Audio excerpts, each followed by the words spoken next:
Tacos afrodisíacos. El rumor se regó como polvorín y en cuestión de semanas ya toda la ciudad comentaba de manera subterránea aquel chisme que parecía milagro o magia. Era la especulación sobre el poder mágico de unos tacos, de los que se decía eran afrodisíacos. Todo mundo había conocido a un amigo, del primo, de un compañero que podía constatar la historia y hasta jurar por lo más sagrado que era verdad. La fama del comerciante fue en aumento poco a poco y de ser un modesto puesto callejero se convirtió en un pequeño local que estaba siempre abarrotado de gente de todo tipo. Aunque evidentemente la clientela en su mayoría era masculina. Era una especie de leyenda urbana que fue creciendo por sí sola y para cuando yo me enteré ya habían pasado meses desde el primer milagro de aquellas viandas magníficas. Aparentemente había sido un hombre mayor, muy mayor, más de 80 años, que evidentemente no tenía erecciones ni en el más audaz de sus sueños. Pero cuando probó aquella delicia culinaria, tuvo una erección de 8 horas y una sonrisa con la que murió en aquel burdel de mala fama.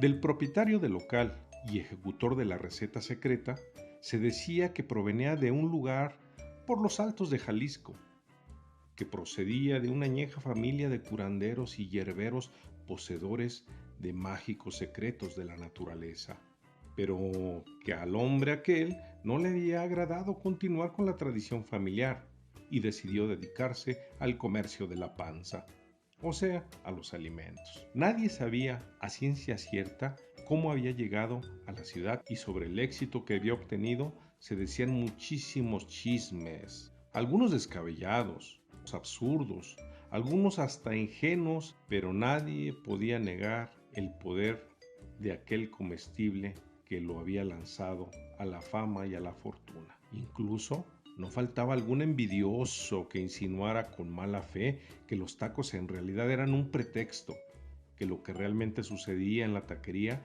era un tráfico indiscriminado de droga. Incluso se mencionó una historia en la que se decía que a los tacos le ponían Viagra molida con otros menjurjes para lograr los resultados deseados. Pero todas esas especulaciones no eran más que chismes infundados y malsanos. También se había regado la información de que la receta del preparado no solo surtía efecto en los varones flácidos, también las mujeres con ausencia de apetito sexual podían gozar del milagro. Y aunque se dice que no hay mujeres frígidas sino malos amantes, también la concurrencia femenina prodigó en el lugar. Lo más sorprendente era que no se trataba exactamente de mujeres menopáusicas y cincuentonas. Había incluso jovencitas de preparatoria y no faltaban las parejas precoces que después de salir de cenar caminaban por las calles obscuras haciéndose arrumacos. Como buen escéptico, decidí probar por mí mismo la receta secreta y enfrentar la leyenda popular de la que nadie dudaba. Incluso se rumoraba que venía gente de las regiones circunvecinas para probar el prodigio. También se sabía que el dueño no vendía la receta ni por la suma más coqueta que le pusieran enfrente. Y lo más curiosito era que no tenía intención de abrir una cadena de locales como lo hacen este tipo de comerciantes. El día que fui, estuve en la fila de espera por casi 2 horas, al igual que otras personas. Los meseros corrían de un lado a otro, no sé si era su gestión colectiva o era un milagro real, pero en el ambiente había una energía erótica por demás palpable. La gente sonreía incansablemente, se tocaban en todo momento, el rostro, las piernas, las manos. Algunos menos pudorosos se besaban con besos de salsa verde. Y los solitarios se regocijaban mirando con placer aquel espectáculo de sensualidad contenida. Durante mi espera, Vi cómo de un recipiente de metal cerrado herméticamente vaciaban cantidades de carne cortada en finos trozos a una bandeja con un sazonador. Luego era guardada en un refrigerador que estaba cerrado con un candado. Indiscutiblemente era verdad de que había una receta secreta que se tenía que proteger. El resto de la preparación era como cualquier local de esta naturaleza. No había nada raro en las verduras, acompañamientos y salsas. Cuando guisaban aquella carne que tenía aspecto de carne de res, emanaba un olor delicioso, pero algo diferente, indefinible. No solo era el olor, también el aspecto que tomaba la carne al ser dorada por el aceite caliente. Así que deduje que en aquella carne había un condimento especial.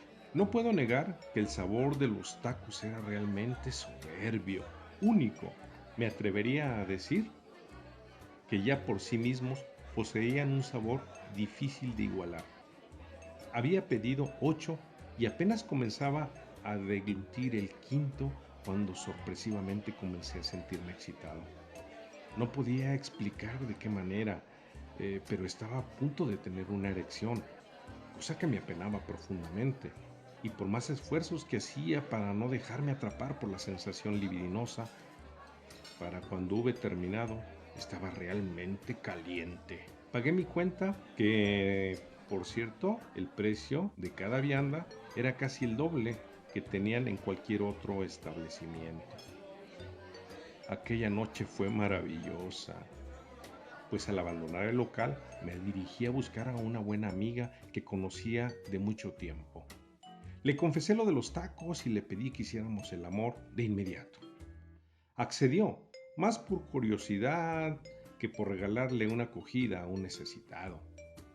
Pero después de 3 horas ininterrumpidas de sexo salvaje, se rindió y me pidió una tregua, pues se sentía vencida. Yo por mi parte aún me sentía excitado.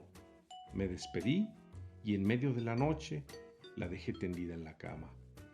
Acto seguido, traté de localizar a una antigua expareja con la que llevaba buena relación. Afortunadamente la encontré en un bar céntrico y aunque iba acompañada, me las ingenié para que en menos de una hora abandonáramos el lugar y fuéramos directo al sexo maravilloso. Con ella vi el amanecer. Me sentía satisfecho y agotado. No había duda alguna de lo que se decía de aquella comida. Decidí en aquel momento que el resto de mis noches acudiría a cenar a aquel lugar. Entendí por qué la gente se abarrotaba en el lugar y la fama crecía demencialmente. Pero mi oportunidad de convertirme en el semental del barrio, en el gigolo de la colonia, se fue al carajo esa misma tarde, irónicamente a la hora de la comida, justo mientras miraba el noticiero local vespertino. La comentarista resaltaba la noticia de la clausura del local en el que la noche anterior yo había estado. Al parecer, la Secretaría de Salubridad había dado la orden de clausurar el local y su dueño y empleado enfrentaban cargos duros que podrían ponerlos en la cárcel. En ese instante, creo que todos los que veíamos el televisor supimos el misterioso secreto, ese de aquellos tacos afrodisíacos. Justo cuando un hombre delgado, de rostro cacarizo y gruesos lentes de forma cuadrada, declaraba a las cámaras del noticiero que él era el responsable de surtir el principal ingrediente al comerciante de alimentos. El sujeto en cuestión resultó ser el empleado del hospital vecino, que estaba justo frente a la taquería y que abiertamente declaraba que hacía tiempo se dedicaba a vender los pedazos de prepucio o cueros de pene de las circuncisiones que se realizaban en el nosocomio, así como también se dedicaba a despellejar los falos muertos de los que ahí dejaban la vida. La paga era muy buena y además era un pedazo de pellejo de pito que a nadie le haría falta, decía descaradamente.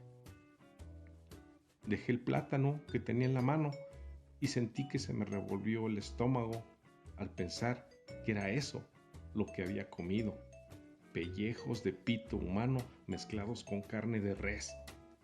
El escándalo sonó por semanas y luego se perdió en el olvido de la vida cotidiana. Del hombre y su familia no se supo más. Algunos decían que había dado una jugosa fianza para que lo dejaran libre. Otros aseguraban que estaba en el cerezo purgando condena y que era él el encargado de la cocina. Y otros especulaban que simplemente se había largado del estado. Como quiera que haya sido, lo realmente escandaloso del asunto no era haber comido tacos cuyo ingrediente especial había dejado el anonimato, sino que todos nos quedamos deseando saber cómo preparar aquel manjar afrodisíaco, pero la receta se había desvanecido junto con su dueño.